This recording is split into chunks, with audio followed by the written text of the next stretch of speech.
Good morning and good evening and afternoon, everybody. It's lovely to see you all here.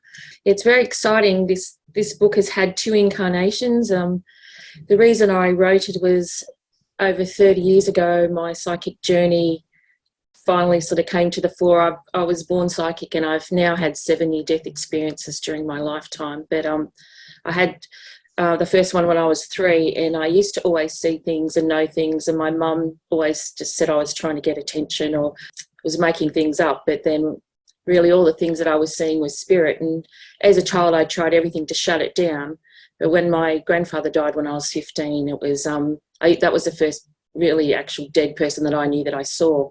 As I was going through my teens, I kept being told that I was psychic, but I didn't want to know about it. And it was only after I had, I think it was the 3 near-death experiences and a miscarriage, that everything sort of came to the fore. So I tried everything to try and shut it down. And we used to have a crystal shop that was at Cronulla, and I went down there to sort of see if there was something I could do. And the lady took me to the back of the shop and said, oh, there's this book you might want to read, but it's called Occult. So it was a bit scary and I didn't really sort of know what to do. And then she gave me the name of a lady named Patricia McRae, and she's head of the Spiritualist Church here in Caringbah. And I ended up joining her circle, and I joined her psychic circle, actually. I joined her psychic circle so I could learn to shut it down, because I didn't want anything to do with the spirit world. But I ended up enhancing it. I realised the more I tried to shut it down, the more frightening it became, and it was really quite a difficult time for me. But then I realised if you can't beat them, join them kind of thing. So I ended up learning to utilise my abilities. But at that time, there were not a lot of books around. Like I said, with the when I went to this crystal shop, there was a lady who I was told about from one of the men I worked with, and her name was Dawn Hill, and she came from Tasmania. And I was lucky enough to get her 3 books, and they actually started to make sense to me. Then there was another book, The Eagle and the Rose by Rosemary Althea, and that was one of the early books that I read, and it started to help me make sense and to realise I wasn't just this weird person, that there were other people out there like me. And it's just been a really difficult journey to try and understand how to work with things, and it's trying to find like-minded people and to talk to about your experiences. You know, when I started looking into all of the psychic clairs, especially when I looked up clairaudience or hearing voices, instantly, if you Google hearing voices, well, it means that you're schizophrenic or you're having psychotic episodes or you've got mental health issues. But actually, you're hearing spirit. And when I was, I think I was 19, I decided I was a scuba diver and I wanted to go for my diving instructor's license. But I actually injured my oval window and I blew a hole in it, so I wasn't allowed to dive anymore. But after that, I had tinnitus. So there was another part of my journey that started, and I started hearing ringing in my right ear, and it was driving me nuts. And it didn't go away, and I wasn't allowed to dive anymore. And then as I progressed with my spiritual journey, that was the ear spirit started to talk to me in. And the more that I've investigated about, communicating with spirit, a lot of mediums have tinnitus, or some people might call tinnitus. So that's the ringing in your ear. You might have it in both ears, you might have it in one ear, you might have it constantly, or you might just get different frequencies. I've tend to find that a lot of people have the ringing. Sometimes it can be an alert to tell them that spirit's there or they're around. Other times you might have it permanently and you have different frequencies. I unfortunately have it in both ears now, but 2 different frequencies, but the right ear is the only ear that I hear spirit in. But as I went through all of these sort of, I suppose, journeys of trying to work out how to work with spirit and trying to understand the different signs and symbols from above, I found it very frustrating because some people would say it was one way, some people would say it's another way, and people would say you have to meditate for 10 hours or 5 hours and you have to be vegan, or you don't eat chocolate, or you don't have coffee, you don't have tea. And it was like all these rules and regulations about how you work with spirit. And I thought, goodness me, I'm sure that we down here are making it so much more complicated than it needs to be. And I think the thing I've discovered with my journey, it's more a matter of you and your team. So it's your psychic team. And I think it's a matter of learning to turn on our psychic GPS. So I call it your global psychic system, and it's a matter, or global your global psychic spiritual connection. So I think it's really important for us to start to work with spirit, but try not to overcomplicate it. You know, I think who are we to write the rules of how we do and we don't do it? And some people may have all of the clairs working at once, some may not. I've discovered that mine didn't all start working in the beginning, and it was through my experience and understanding of spirit that things started to open up. When I first started to see spirit, I would have to meditate, and the very first thing I actually ever worked on, sort of was communicating, was when it came to the backpacker murders. I'd had a miscarriage, and the backpacker murders was a globally known case over here, where Ivan Milat was murdering a lot of overseas backpackers. And we were swamped on the news by it at that stage. And I used to see things before they happened. At first, I just thought I was watching too much television, but then it ended up that I was starting to see it. But it was interesting when I ended up working with the police on that case, but I would have to meditate to get the messages. Now I can sit up and talk to you just like I am now, and I have spirit around me all the time, you know, and I hear them, see them, feel them, I smell them. And that's one of the things I wanted to sort of talk about, is all these psychic clairs that we have, because we all have them, but it's whether or not we know that they're there, or whether we take them for granted. Well, with our clairs, so we have clairvoyance, which is clear seeing, but clairvoyance, sometimes we think clairvoyance should be you only see them with your eyes, but I find you can actually see them in your third eye. You might see psychic symbols as well. You know, we tend to see a lot of things in our peripheral vision, and spirit does a lot of tricky and sneaky little things. You know, you might see something there, and then when you look, it's gone. But and with our cameras now, we can actually capture some of these images. But clairvoyance is clear seeing, and you can even see it through your meditation state. Clairaudience, as I was saying, it's clear hearing. Now, it's interesting with our clairaudience as well. So we can hear it subjectively, which is internally, and when it's internal, only we hear that voice. You know, and so and sometimes it's our own voice. It might be us talking to ourselves. You might think something, and the answer spontaneously comes.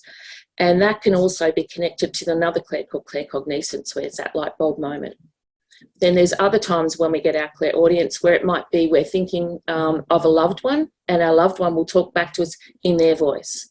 Other times it might be their words, or just words floating into our head, but it's their connection to us. I find when I hear clairaudiently, I will hear if they're male or they're female, if they're old, they're young. I even have them communicate with me, and they may speak a different language to me, but it can be like a mental way of coming into your mind. So it's mental telepathy, the way they will communicate. Sometimes it is my voice talking back to me, but I always find I have to use the words that I'm given from spirit, because if I don't, they get cranky with me. I used to get really annoyed watching Ghost Whisperer, because she'd change the words that the spirits would give her. And for me, if I don't relate it exactly back the same way as I hear it, then that's not giving the proof that sometimes people need, because people might use different terms when they speak. It's hard when you have someone that swears. I have to sort of censor that one, but I'll sort of say to the person, did this person speak a certain way? Or they might have different types of slang, especially here in Australia. With our clairsentience, that's our clear feeling. So our clear feeling, it can be more in our tummy or our gut feeling, and activating in our solar plexus area. You know, when you meet someone, you know whether you like them or not, and other times you don't, so you get that gut feeling. Our clairempathy, which is interesting, it can be in our heart. So sometimes our heart and our tummy sort of activate, so it's in your heart chakra, and it's a clear feeling, and it's clear emotions. It's a really hard one, because most people who do spiritual work have clairempathy, and that's a hard one to turn off, because, you know, if you're going out in a crowd, you might pick up other people's emotions, and especially with what we've been going through the last 2.5 years with COVID, the world's been in a state of disarray and anxiety and stress. And I find a lot of people who are spiritual are finding it hard after being in so many different lockdowns. We don't necessarily want to go out near people anymore, because we find it hard, because we're picking up their stress or sadness and their pain. You know, and that's a hard one to turn off. So it's trying to white light or protect yourself with that. The clairtangency is one of my favourites, so psychometry. So, you know, holding things and touching things. The hardest thing since COVID, though, I don't see people in person anymore, and I can't do psychometry as I did, because holding other people's items can make us sick, which is pretty sad to think that we've, you know, or shaking people's hands or hugging someone. All of this distancing we've had to do is a good thing to save our lives, but in another way, it's distanced us spiritually. I found it interesting, though, through this whole time, that spirit has found other ways for me to work with them. I've been running some very successful workshops online through Zoom, and we're learning to do the clairtangency, but we're doing it through photographs, and even having items that people see instead of holding, and they're tuning into the item through Zoom and in Zoom rooms, and they're actually getting the same results as if you physically touch it. So I think spirits, they're catching up with our technology, or maybe they're smarter than us in the first place. We have to catch up with them. It's probably more that way when you think about it. The clairgustance is one that I find interesting. You know, sometimes we might taste something but in our mouth, but we don't physically taste it. You know, you might think of grandma's applesauce, or you might think of someone's baked dinner, or someone loved chocolate-coated ginger, and you can taste it. Other times you'll taste something and you will remember an experience from a time. Or I find sometimes too, when I'm doing a reading and someone's in spirit, I might start to taste something. Someone might have loved eating Kentucky Fried Chicken, and I will have that taste in my mouth, and I'll say that to the person. They go, oh yeah, that was Dad's favourite. So it can come through in a subtle kind of a way. It tends to also work with clairalience, which is smell. So sometimes we smell fragrances, or we might smell smelly socks, or you might smell food smells, might smell dead fish. There's all different things that can happen with the clairalience. The one thing I like about that is it doesn't last for long, especially if it's an unpleasant taste. When I'm doing readings, I have a lot of the older ladies in Australia would use a hairspray called cedal hairspray. So I might smell cedal hairspray, or we might get Old Spice as one of the aftershaves that might appear. And there was another one called 4711 Eau de Toilette that I know my great aunt used to wear, and that sort of smell might come in. But then sometimes I might have a beautiful teenager that's died early, and they played football, and I smell their stinky socks or their smelly football boots, and their mum and dad tend to find it very, they'll say, yeah, that's exactly what their room smelled like. So please pay attention to all of these different clairs, because they're very, very important. And even to you, you might think, God, what's going on in my house? It stinks in here at the moment, but then that smell's gone. I find it's better to relay that, whatever that clair is that you're picking up, to the person you're doing the reading for, because to them it means so much. I know when I first started in the learning circle that I was in, I was asked to read one of the ladies' watches, and the images that I got, I thought was so stupid, I was too embarrassed to say. And then the lady who was in charge of the circle said, no, you must tell them, because it's not your message. And this is the thing we need to remember. It's not our message. It's the message for those who we're doing the reading for. You know, and spirit takes a lot of energy to try and come through to us, to teach us, or to just to communicate with us, to help others. And I think sometimes they might get disappointed if you don't relay it as exactly as you get it. And even though it might sound so silly, it is important. The lady that I had to do the reading for, her name was Faye. And when in the visions that I was seeing, was that she was out under the clothesline, skipping around and singing and dancing and talking to the fairies. And I thought, gee whiz, I can't say that. She might think I'm insulting her, thinking she's some crazy lady. And then they kept saying, no, tell me what you saw. And I saw that there was a newly made frog pond, and there was a fairy statue. Anyway, Patricia, the lady who ran the circle, said, come on, Debbie, it's not for you, you must tell her. So I told her, and she was over the moon, and she said, yes, I had just built this frog pond for the fairies, and I go out there every day and talk to them when I put the clothes on the line. And she said, yes, there is a fairy statue there, because I'd never gone into her yard. And she said, I'm so excited, I was asking them, were they happy with what I did? So for me, the most smallest, silly looking images that I was seeing were something that were very important to that lady. So I feel the other thing to think about when you partake your journey, I want you to get a journal. It doesn't have to cost a lot of money, but make sure it's sturdy enough that you keep it and write everything down. And I found that's one of the most important things of your of working with spirit, because sometimes when you start your journey, you're getting information and it doesn't make any sense. So think about, just do bullet points. And that's one of the things that I discovered through working with the police. They said, just write things down, write the date and bullet point whatever you get. Because sometimes I find spirit works with us as a jigsaw puzzle. So sometimes you might get a little bit of information in the middle, but you might get something on the side, and then you think, well, what does it all mean? And it's only through time that you can connect the dots. And it also helps you plot your journey to see what you've discovered, and what are you getting better at, and what are you enhancing with your journey.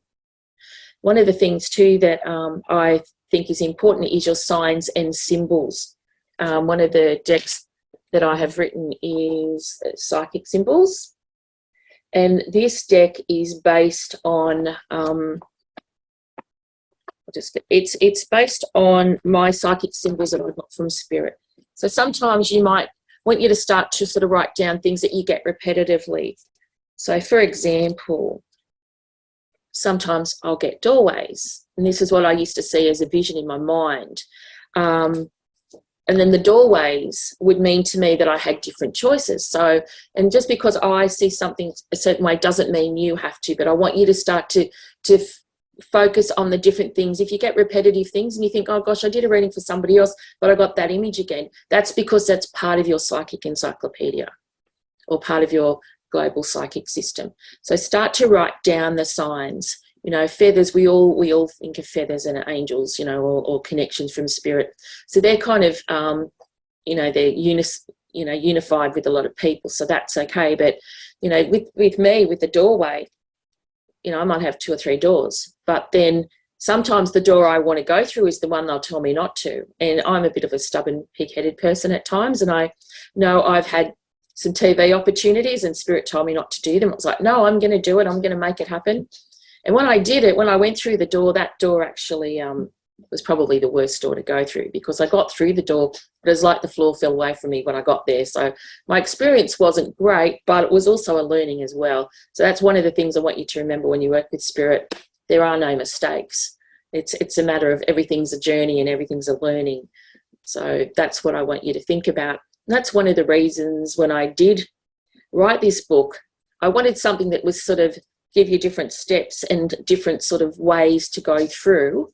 And, you know, if you look at the chapters that I've got in the book, it's about what are your psychic gifts, and it's finding out what they are, and to think you might not have them all now, but you can certainly enhance them. It's a bit like an Olympic athlete. You know, somebody might be a runner, somebody might be a swimmer, but because you're a swimmer doesn't mean you're going to be the fastest runner on the planet, but you might be really good at swimming. And, you know, we can all walk, but doesn't mean we're going to be the fastest runner. It's a matter of exercising and practicing and training our skills.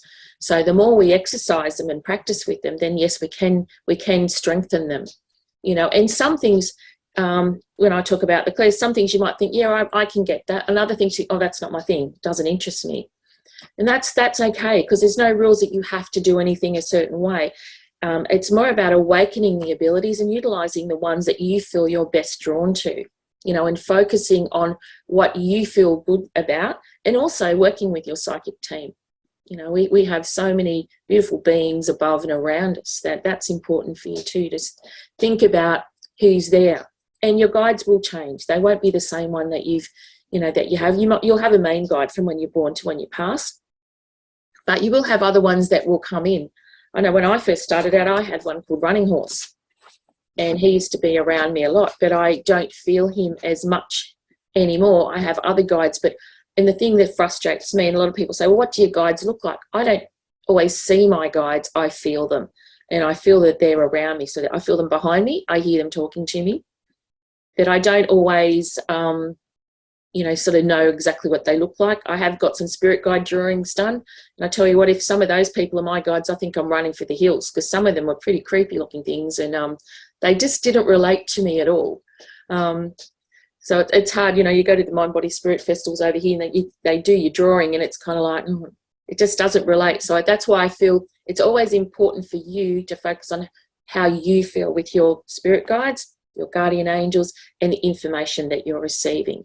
You know, it's really important. Does it feel right? Even when you get a reading from someone, does it feel right in your heart? Does it feel right in your tummy? Can you relate to it? Sometimes it's a matter of thinking about it and putting that information aside, and it might make sense later on. But just because somebody says something, it doesn't mean it has to be so. I think it's a matter of thinking about how you feel about things, you know, and sometimes things are for the future, so you need to wait and see how they feel. But just trying to think, okay, now the other things, one of the most important things I find with working with spirit is creating a sacred space. You know, it's nice to have a space where you feel comfortable.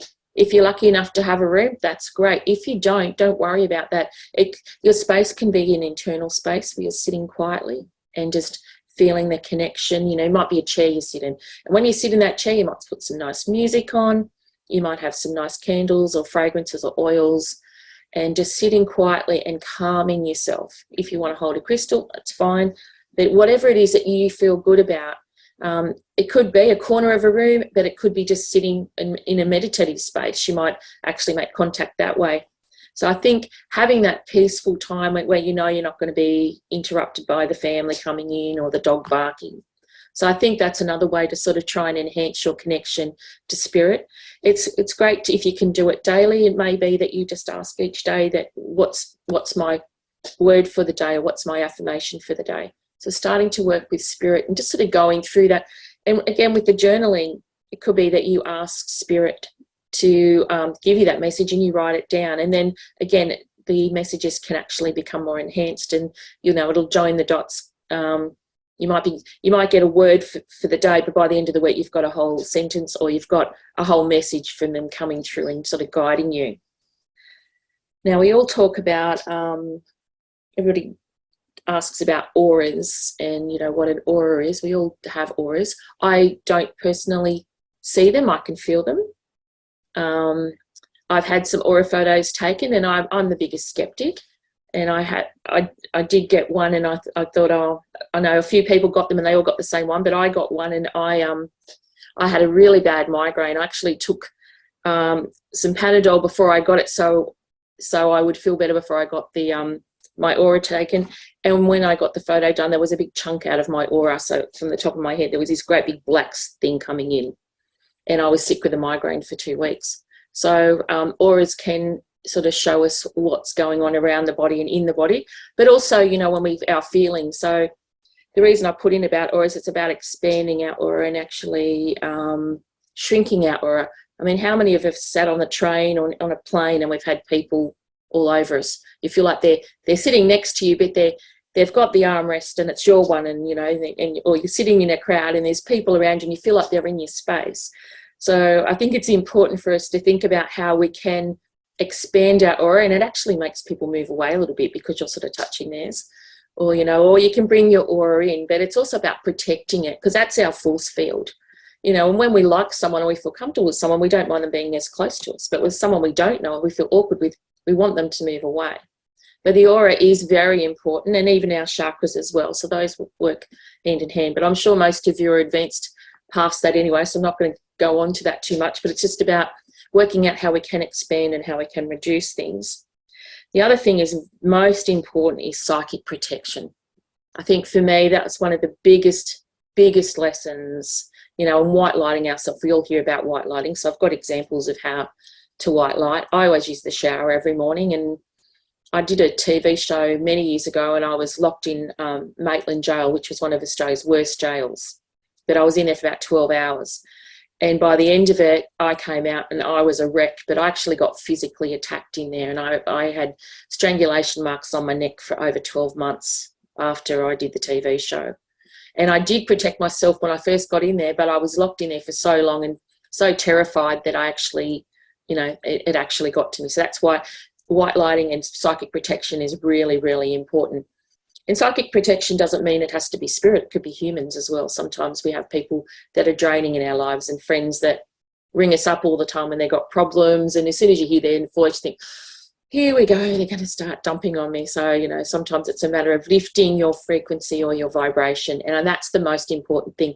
When we lift our frequency and vibration with spirit, it's much more important, because then we're more protected and we're going to pick up the higher evolved beings.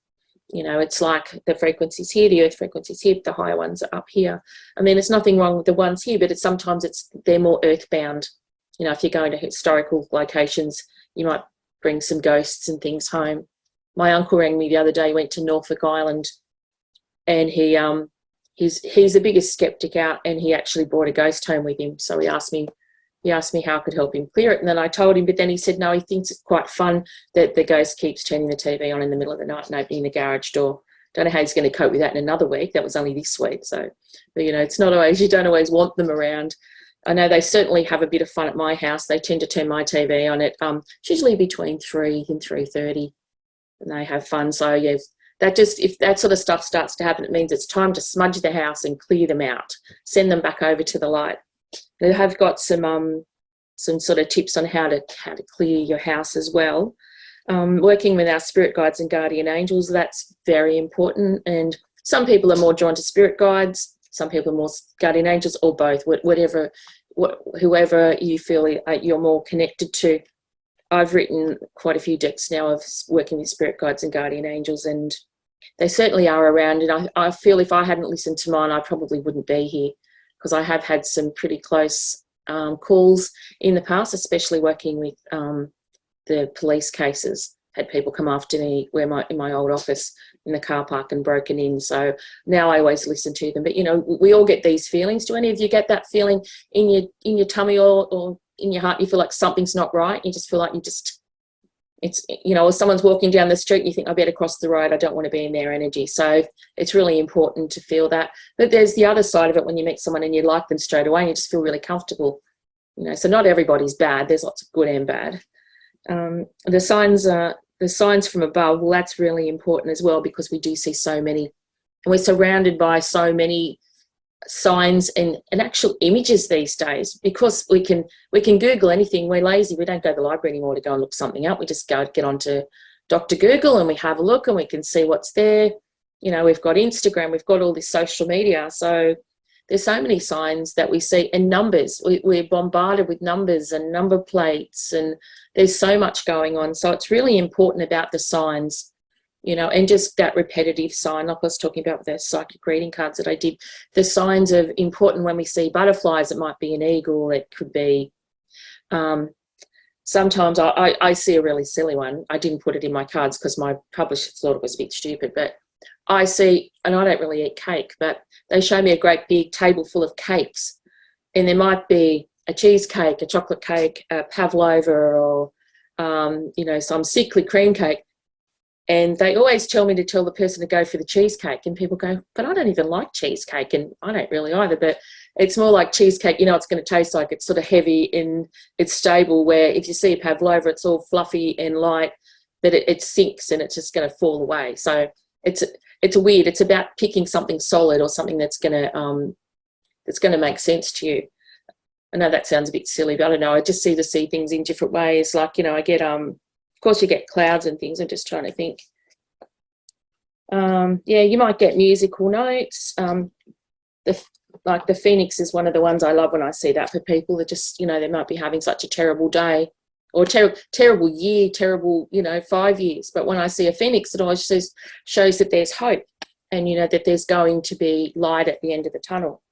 Rainbows, I love rainbows, but I got in trouble recently about rainbows, because I had my watch band was a rainbow, and someone said I couldn't have it because only LGBT people can have rainbows now. And I thought, who said that we can't all have rainbows? They're universal. The whole world can have them. They're happy.